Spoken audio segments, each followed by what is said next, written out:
Hi everyone, this is Matt. Welcome back to Touchgrass Gardening, where we talk about tropical, exotic, and fun plants. You might notice I'm not in my backyard today. I'm not even in the same country. Today I'm in China in my father-in-law's backyard. And today I'm going to give you a tour of all the cool plants that he has growing.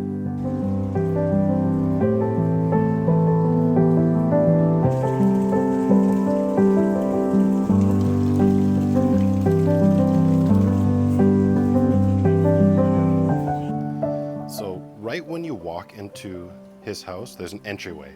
First thing you see is this enormous bamboo plant. I love it because I like the idea of planting something striking right when you enter someone's house or you're entering into their first part of their backyard.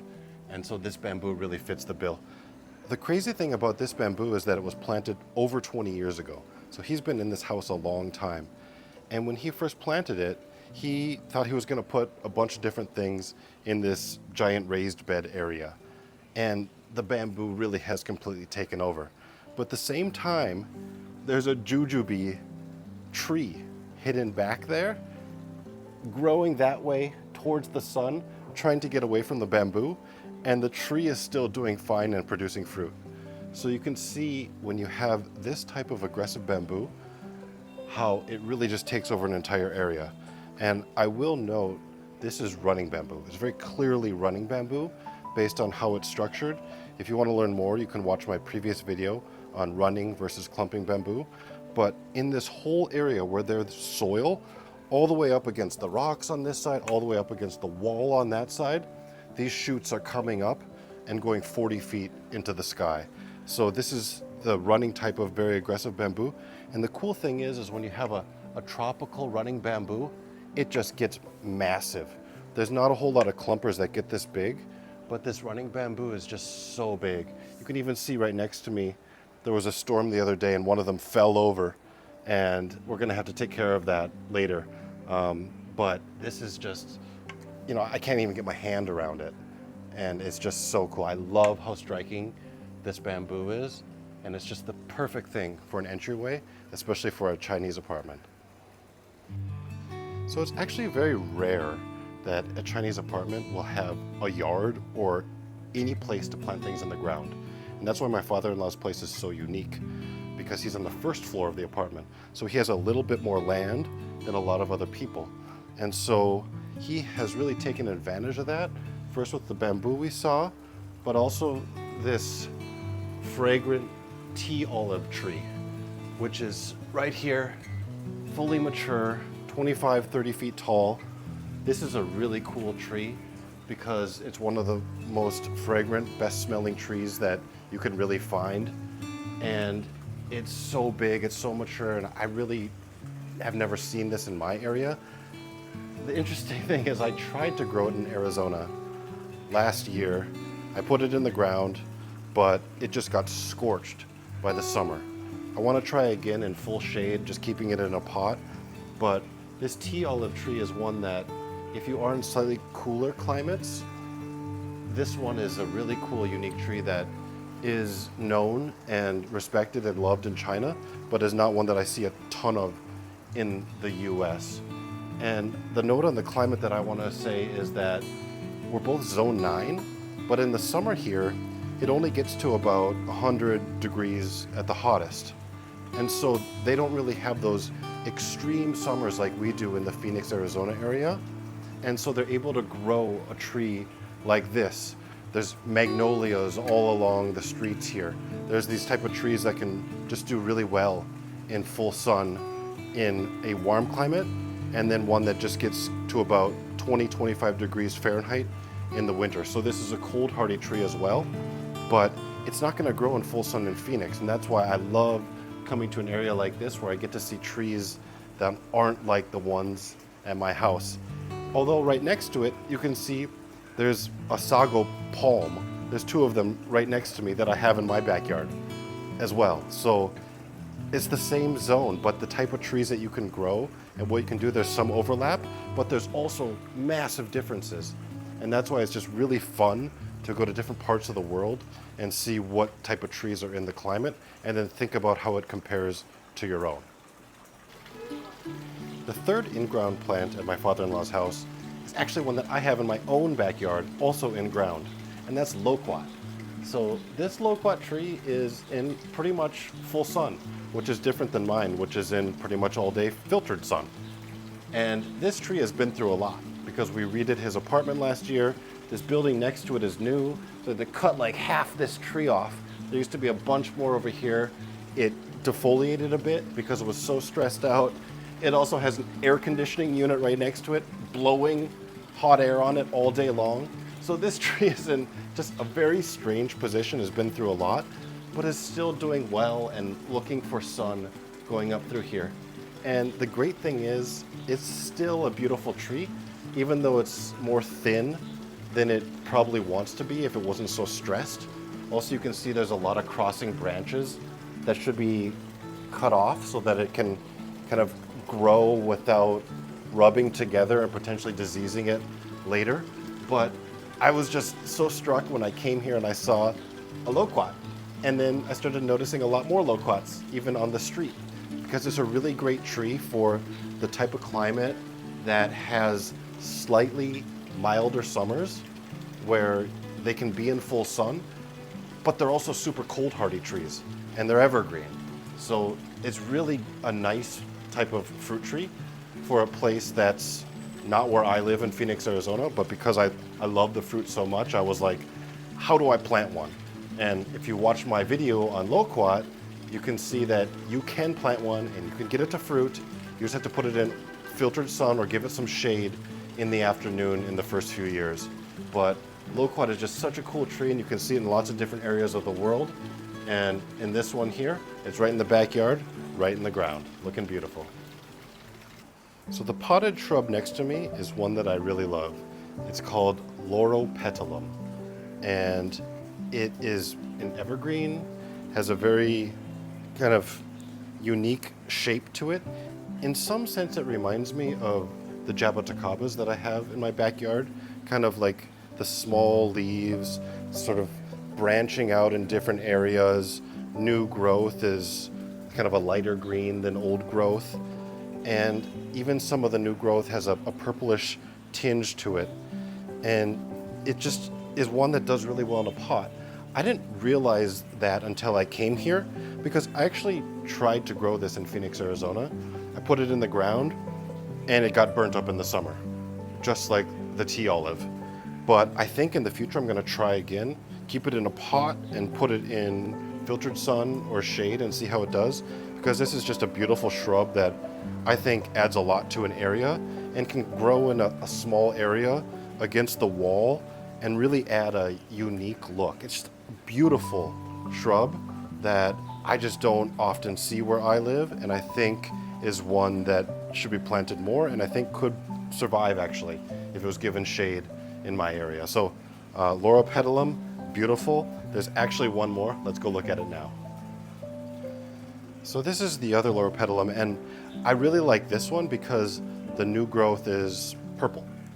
And when I was looking up this type of tree when I bought one for myself, there were a variety of different types that had pink new growth, pink flowers, purple flowers, lots of different types of colors.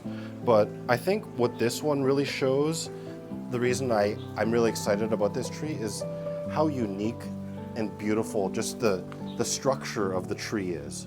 It just has, it's just really nice. It almost looks like it's from a Chinese painting, like a wall scroll or something that you would find. It's like this intricate, beautiful, kind of almost delicate look to it, and has a bunch of really nice new growth that I really love. Now, these Loropetalums are in about half-day sun in my father-in-law's backyard, but again, I think if you were in Phoenix or any place that gets over 100 degrees, you're probably going to give it a lot more shade than this, because this area is humid. It doesn't get too hot in terms of the dry heat that we get. The actual temperature doesn't get that hot. It feels hot. Even now, it's 80 degrees and I'm sweating because it's so humid. but that's a much different type of heat than what we're used to in Arizona. So really keep that in mind if you're thinking about these trees and thinking about a climate, even though it is the same zone, zone 9, totally different feel for both us and for the trees. And that's why such different trees and bushes can grow here and need different needs than what we give them where I live in Phoenix. So think about that wherever you are, and think about what would make this type of tree or one that you're thinking about growing work for you. Even if you saw it on my channel, think about what's going to be in your climate that might be different and how you might adapt the advice or the trees that I show to you here in every video that we put out.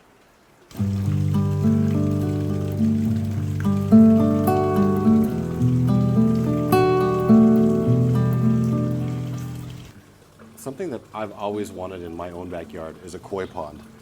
And here there is one that is just perfect for the yard because it sort of sits in this corner. You have a relaxing place that you see every time you go into the house. And I just really love how this was done. And I think he's just starting to put more plants into it. So you can see there's all these lily pods. They do really well here because it's wet and humid. But the one thing that I was surprised that I saw when I walked in for the first time, because it's actually my first time here, is this Nandina, which if you've watched my channel before, I have quite a few of in my yard, and I've talked about why I like this plant so much. And it's planted right in these rocks. It has almost no room to grow. It's in the ground, but it's just stuck in there. And you can see it's doing well. It has new growth. It's slowly starting to grow up. And that's one of the reasons I just really love Nandina, is because you can stick it anywhere and it's going to do well. It's going to keep growing. It doesn't care about what's next to it, whether you plant it next to a mature tree or a bunch of rocks. It's just the hardiest, most versatile Swiss Army knife type plant that there is. So, and it also has this kind of Asian aesthetic to it that I really like. And when you're in China, you tend to see a lot of this. Actually, China, Japan, Korea, you see a lot of this Nandina. Is why I really like it in my yard, because I'm going for more of that Asian aesthetic, and you can see how well it does here next to this koi pond. So I'm really in love with koi ponds, and someday it's something I'd like to put in my yard, even though it's a lot of work, and especially in Arizona, where it probably attracts a lot of mosquitoes and is difficult to manage because it's so hot out where we live. But here, this pond just really does well and has so many cool plants all around it that it helps the humidity with and helps everything grow that's around it. So one really cool adaptation that if you live in a place with a bunch of high rises and you're in a big apartment building is you'll often notice that you get water dripped on you just walking under it. And if you're on the first floor of that apartment building, you can actually take advantage of it in interesting ways. So here my father-in-law has just a concrete square pot, and he put some lily pods in there, and all the AC units above him for 6 floors are dripping down into this area. And it just drips all day long. And you can see how happy the lily pods are here and how there's all this other little growth in here that just really looks cool. And it's a way to both save the water but also add something here. Because if you had like a pot here with dirt, it'd probably like splash the dirt out here and there, and it would just be a little bit weird. So this is kind of a great adaptation that he's done that takes advantage of the environment that he is in. So when I first saw this, I was like, this is brilliant. I love it. I don't have this type of situation at my house, but what I really love about gardening is how you have to be adaptive based on where you live, the situation, not just the weather, but the building, the shade, everything that's going on around you. It's all variables that you can play with. And this is one that I really love that he's achieved success with this lily pods and all these AC unit water coming down. 2 plants in here that are pretty surprising to me. The first is Gingko. And for those who live and follow my channel in Phoenix, Arizona, you probably don't ever see this. It just doesn't do well in a super hot, dry environment. But the leaves are just so beautiful. I love the look of a ginkgo plant, and it's one that I just didn't really realize could grow in such a small pot. So look at the amount of dirt that's in this pot. It's barely any. There's a bunch of weeds and other things growing in the dirt as well, so it has even less room. And the plant still looks great. So to me, I'm thinking about, I see this, I say, maybe I can try to grow a ginkgo in a pot, put it in the shade, make sure it's a cool area of my yard or my patio, and I can just keep it in a pot. I didn't realize I could do that. So now I saw my father-in-law's yard, what he's done here, and I learned. So that's the type of lesson that I really love, going to someone else's yard. Right next to it is a fig, and this is in a slightly bigger pot. It's doing well. Figs normally do decently if you give it a really big pot, but they do prefer to be in the ground. We'll see how this does over the years. It looks super healthy right now. There are some fig varieties that do better than others in pots, but I like that he has so much variety here, and he has this fig growing in this big pot that's actually pretty thick.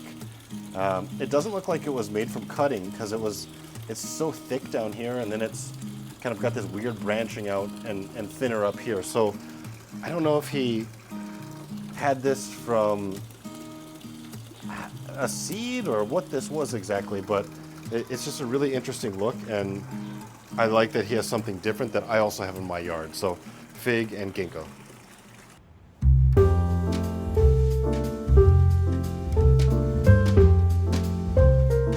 So a tree that I've actually wanted to grow in my own backyard but have failed with is a persimmon. This is a persimmon tree, fully mature. It's 25 feet tall, 25 feet wide. Look at the trunk. Right next to a bunch of concrete, has very little room to grow. Doesn't have a bunch of, perfect roots. It doesn't have a bunch of mulch around it, but it's full of fruit, and it's a huge, healthy tree. And this is something that you just often see when you stroll around cities or go to new places. Not everything is always perfect with the garden, but oftentimes you'll see trees thrive. And so when I saw this tree, I was like, I gotta try persimmon again. There's gotta be a way. Of course, they are really kind of difficult in Phoenix because it's so hot in the summer, so until you get them established, you really need to baby them. But I think with how beautiful this tree is, I just really want to do it again. And you can see it's just full of fruit all throughout. It's just wonderful. I don't know what variety it is. It looks like the shape of a normal fuyu to me, which is the most common variety. And I just really love the look of the leaves. This is a deciduous tree, so it's going to lose everything in the winter. But it's just a tree that it's just awesome fruit too. My daughter loves persimmon. And if you've never tried a persimmon, go to a grocery store and try to find one, and then try to grow this tree. This is not well-maintained tree. It's falling on this shed. Like someone made a really poor cut here, and it's got all this weird dead growth. So if this tree can grow, I can grow persimmon too. I have to grow persimmon now after I saw this. So this was right outside of his apartment building, just in the middle of nowhere. No one's taking care of it. So this is one of those things where when you're walking around a new place, you get excited about thinking about growing a new tree. And so now I'm going to have to put a persimmon in my yard and try to have this look even better and have this amazing fruit. So persimmon is something that you should grow too. So this has been the tour of the trees and bushes in my father-in-law's house in China. We're about 4 hours west of Shanghai. If you want to think about where that climate is located, again, it's in zone 9A, B, kind of in between. And I just love this yard, and I hope you loved having a chance to see it too. So if you did, hit that like button. If you want to see more content like this, I'll probably be in my own backyard next time. But hit that subscribe button and let me know what you thought. I'd love to hear what you thought about a video that's quite different than the ones that I normally do, and when I'm traveling around in the future, if you'd like for me to do a video as well. So let me know, and I'll see you again next time.